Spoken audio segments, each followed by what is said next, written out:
Non-public safety traffic stops harm our community, in particular our Black and Brown community members, and they do not work to protect public safety. Let me be clear. We want the police to spend their time and resources addressing dangerous driving. Speeding, distracted driving, driving under the influence, and blowing through stop signs and lights threatens public safety and takes lives. We will continue to prosecute felony cases resulting from dangerous driving behavior. Under our new policy, which will go into effect October 15th of this year, we will presumptively not charge cases that arise from a non-public safety traffic stop. I don't want there to be any confusion about what a non-public safety traffic stop is, so I'm going to list them for you. Failure to display registration tabs or driving with expired registration tabs. Failure to illuminate license plate, rim or frame obscuring license plate except for the plate letters and numbers. Driving with only one functioning and visible headlight, brake light, or tail light. Driving with only one functional side view mirror present. Driving without a rear view mirror, with the rear view mirror obstructed or with an item dangling from the rear view mirror. Driving without working windshield wipers. Failure to signal a lane change or turn unless the driver is operating the vehicle in an unsafe manner or creating an imminent safety hazard. Cracked windshield unless it substantially obscures the driver's view. Window tint that does not comply with Minnesota law unless it creates an imminent hazard to safety. These minor moving and equipment violations are sometimes used as a pretext to stop drivers and search their vehicles. This is why they are often referred to as pretext stops. This policy is grounded in research and best practices that clearly demonstrate these stops deeply undermine community trust, which has a significant negative impact on law enforcement's ability to investigate crime and our ability to prosecute cases.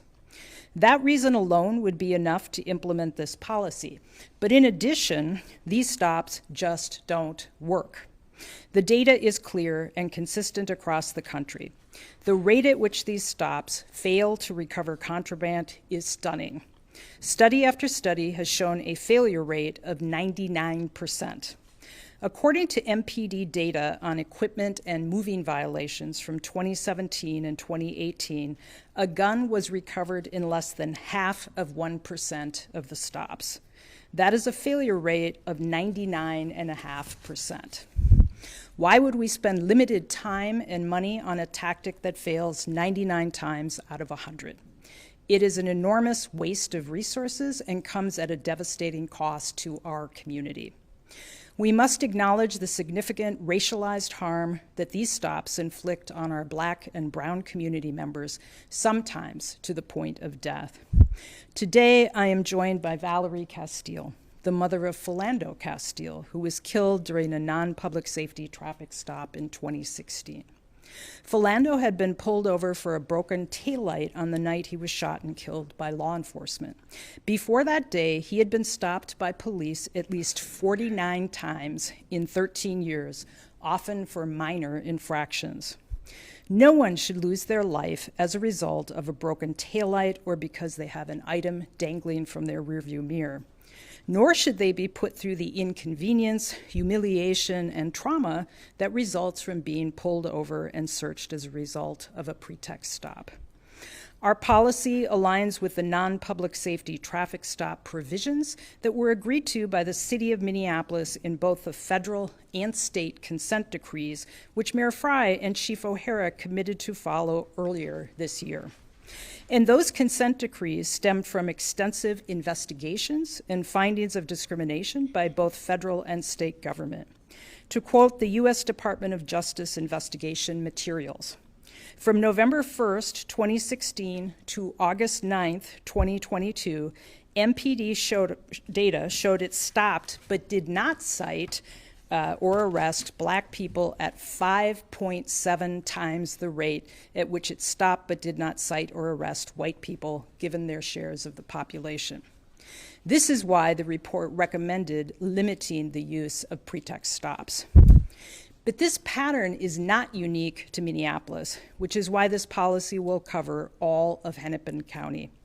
My first year in office, about 2 years ago, at a meeting with all of the Hennepin County chiefs, one of them asked me whether we were going to have a pretext stop policy. I talked about the data and the harm done to the community. And I suggested if their data was different, then they should share it with the rest of us.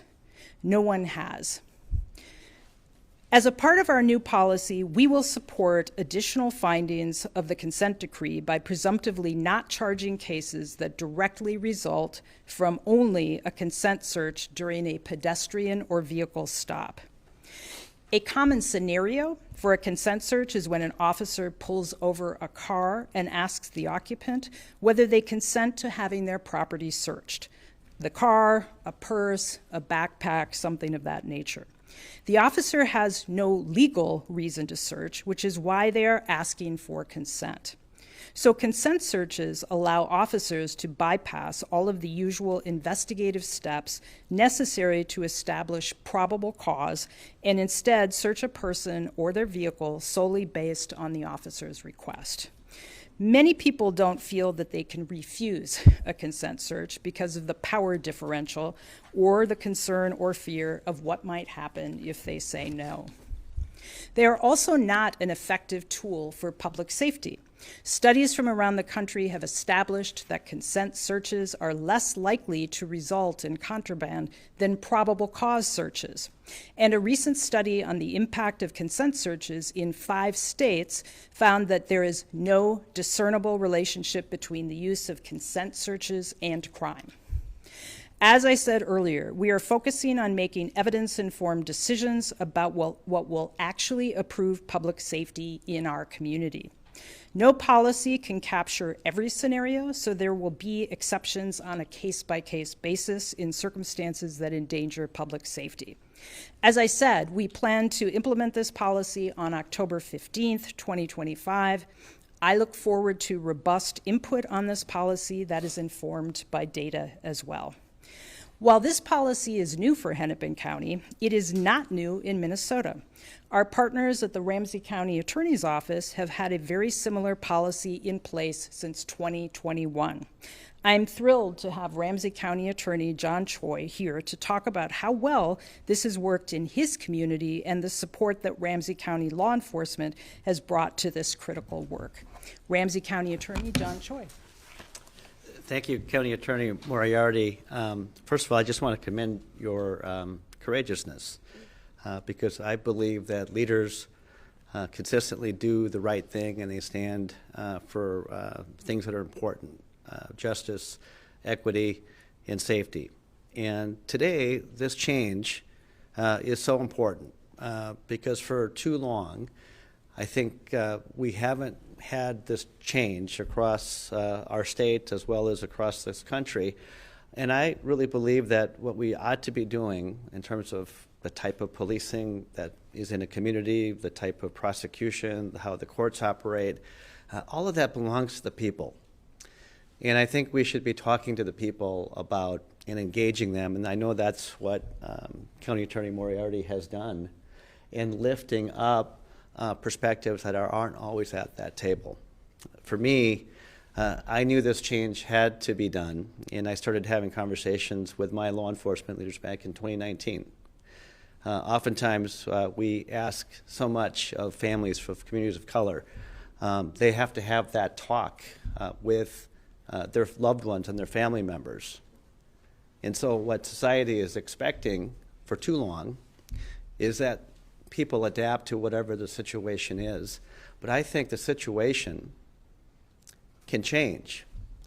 That we in the system, that we in policing, we in prosecution, we who enforce the law can actually listen to those perspectives, understand them, and seek to make the changes that are necessary to make our community more just and more equitable and more safe. And as County Attorney Moriarty talked about, the data is so clear.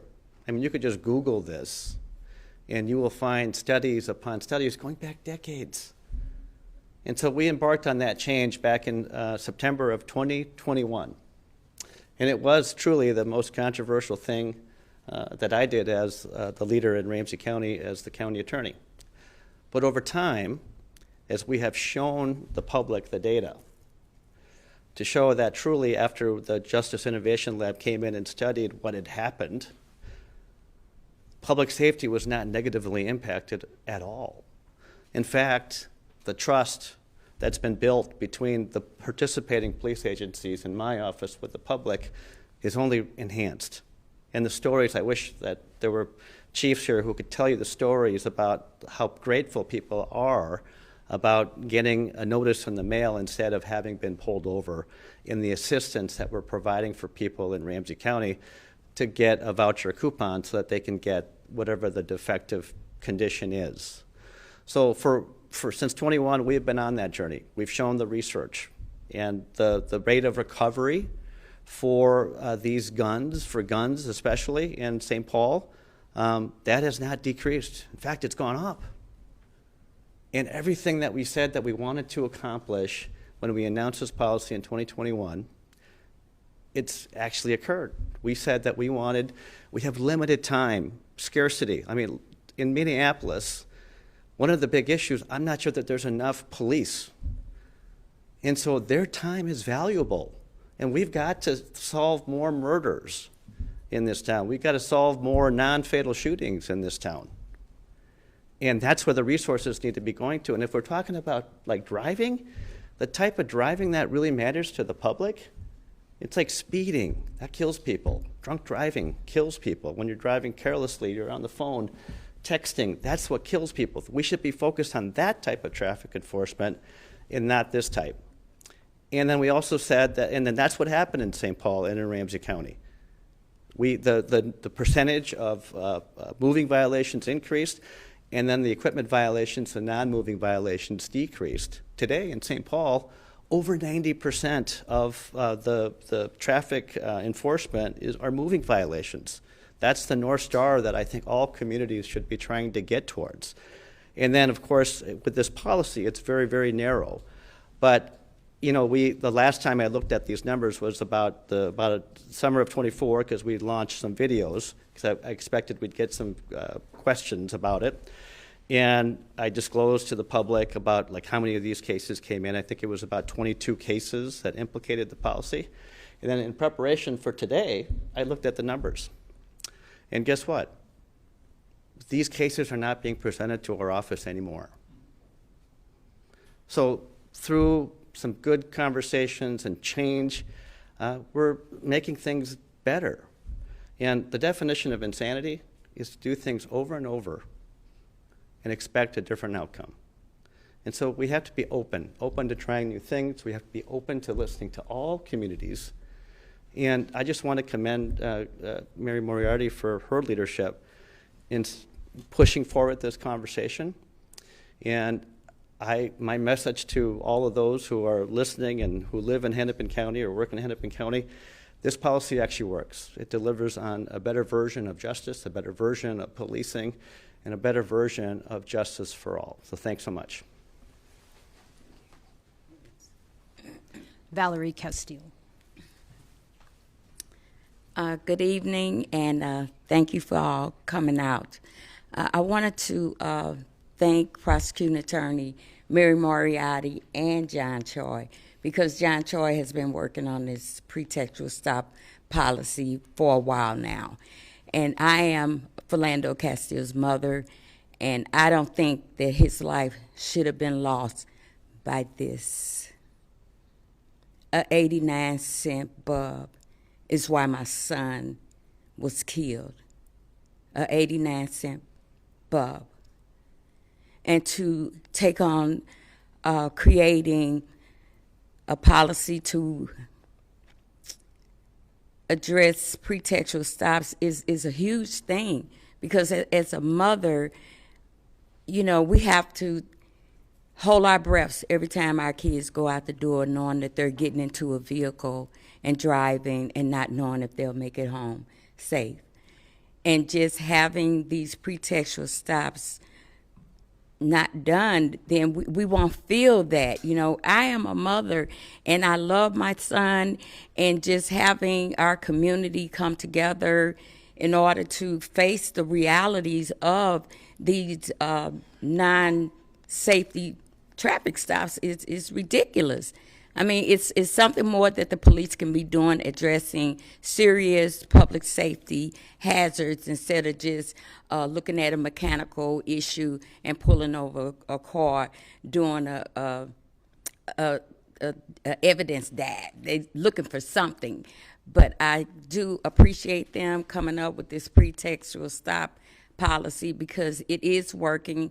I have talked to several community members that do drive in certain areas, and they have said that they have not been pulled over as much as in previous times. But thank you all for coming out, and I appreciate just working on something for the public because it helps with the trust with police and the community as well. Our police officers, they are in danger as well. We need police. We all know that and we understand that, but we don't need the type of policing that causes harm to our communities. Thank you. Sorry. Nikema Levy-Armstrong.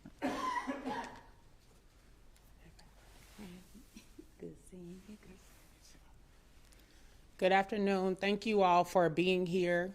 My name is Nikema Levy-Armstrong. I'm a civil rights attorney as well as the founder of the Racial Justice Network and the past president of the Minneapolis NAACP. I'm here to stand in solidarity with Mary Moriarty and the Hennepin County Attorney's Office in pushing for this new policy that is long overdue. I recall many years ago working with the ACLU in 2014 when they produced a piece called Picking Up the Pieces that talked about this issue of people of color, particularly young Somali men who were being pulled over and harassed for no reason by law enforcement. And as Valerie Castile mentioned, I remember the night that Philando was pulled over, and it rocked our community to its core, seeing that a life was unnecessarily taken, and also the fact that this happened in front of a child. And if that officer who pulled over Philando for that little 89-cent bulb that Valerie just talked about had this policy in place, Philando would still be alive today. And his family and our community would have suffered significantly less trauma.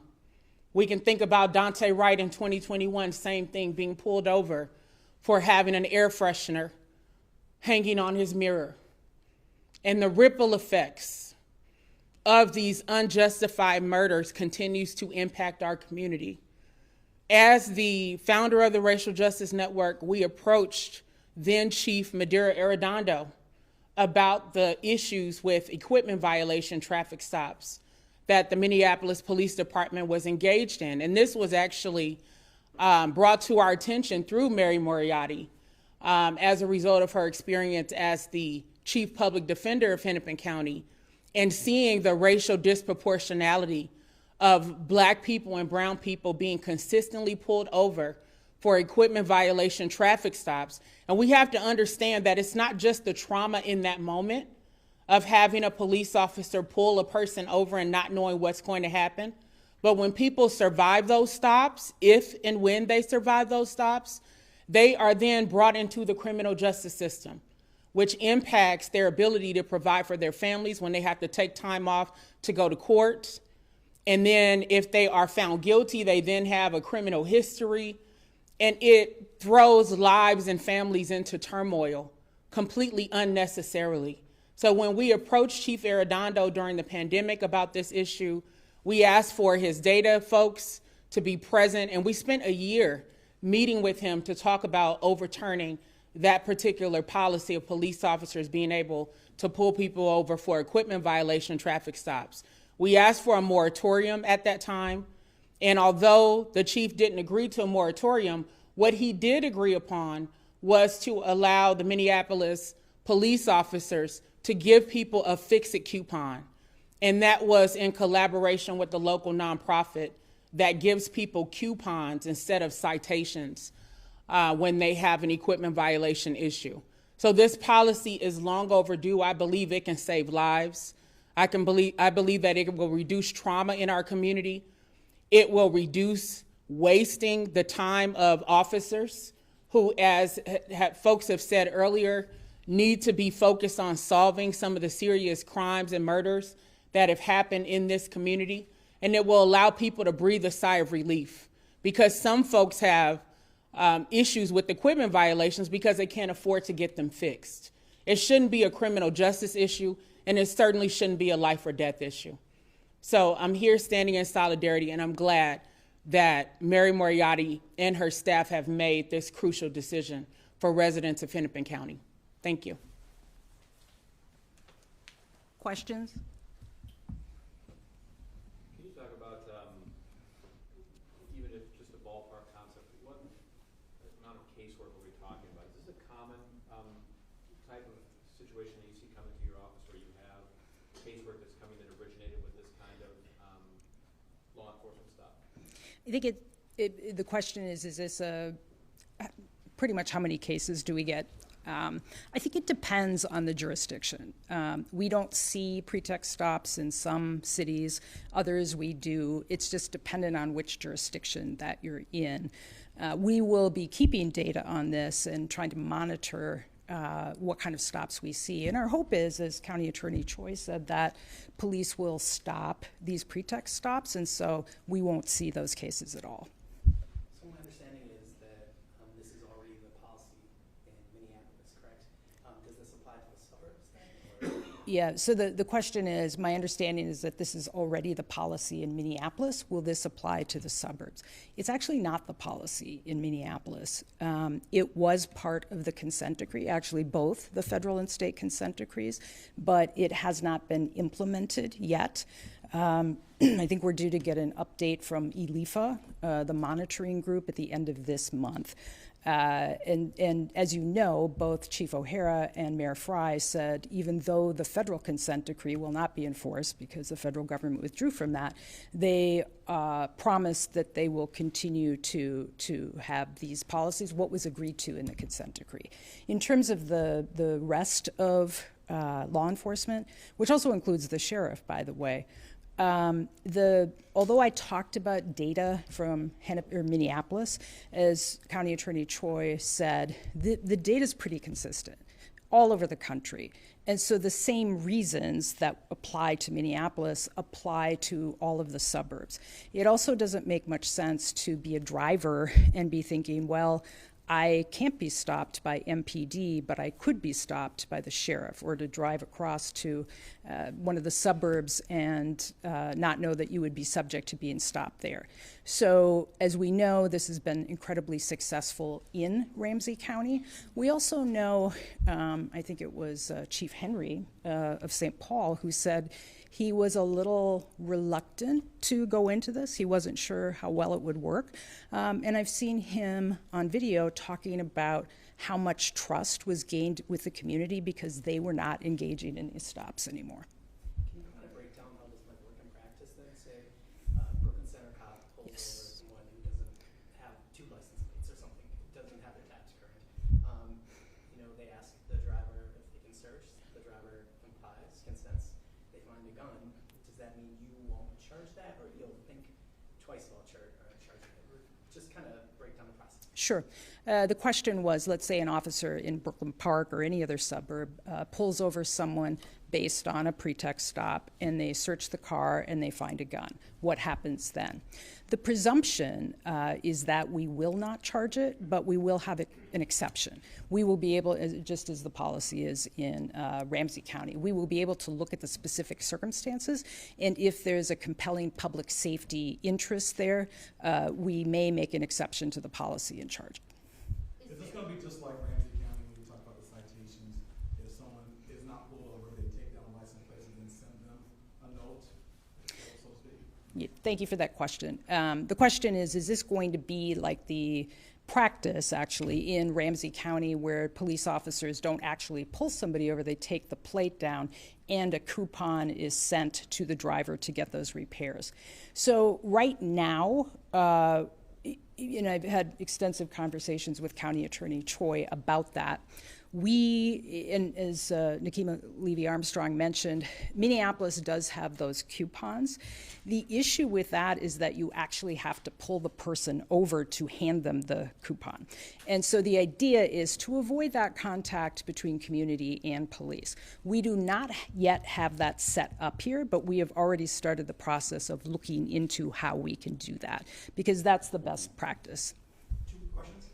Obviously, there's in the consent decree for Minneapolis a way to monitor if these types of stops are lowering over time. How is that going to be implemented in the suburbs and elsewhere, just to keep the accountability there? So the question is about, because of the consent decree, there is a monitoring agency that's going to look at these types of stops in Minneapolis. How will that be implemented? How will accountability happen for suburban communities? And the answer is, I don't know yet. We can certainly monitor what we get and why, but unless those particular agencies are keeping their data and share that, we're really not going to know. And I guess I would say that's probably something for chiefs, for mayors, for city council members, and community to talk about in each of their cities about what kind of data they want and what kind of accountability they would like. What would an exception look like? What was that? What would an exception look like? So question is, what would an exception look like? There's one I can think of off the top of my head that actually I think happened in one of the suburbs here. There was a stop, there was a gun discovered, and the ballistics matched that gun to a shooting that happened in Minneapolis. So that might be an example of an exception. It's hard, as I said, to list every possible reason there could be an exception. We will look at that on a case-by-case basis, but that is one example. Thank you. Thank you.